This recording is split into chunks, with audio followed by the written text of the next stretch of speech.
আল্লাহ পাক তৌফিক দান করুন। ইনশাআল্লাহ আজকের লেকচার যাদের কানে যাবে, আমরা যদি না খেয়েও মরে যাই, আল্লাহ পাক না খেয়ে মারবেন না ইনশাআল্লাহ। রিজিক আছে, খাবো ইনশাআল্লাহ।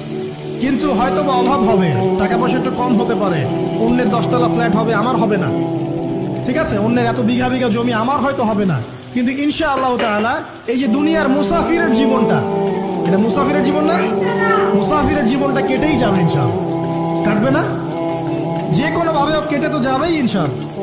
এই যে পরকালের জীবনটা একটা চেতনার শক্তি, জানেন, দুনিয়াতে যত বাধা বিভক্তি আসুক, গাল মন্দ খান, গিবত তহমত খান, কষ্ট হোক, নির্যাতন হোক, একটা বিষয় মনের মধ্যে শান্তি দেয়। কি শান্তি? যে এই দুনিয়ার জীবনটা তো আর চিরস্থায়ী নয়, এটা তো আর সারা জীবন থাকবে না।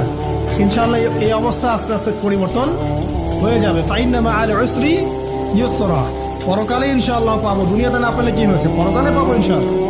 যুবক ভাই, এসব জেনা ছেড়ে দেন, আল্লাহ রাব্বুল আলামিন আপনার জন্য হুর রেখেছেন জান্নাতে ইনশাআল্লাহ।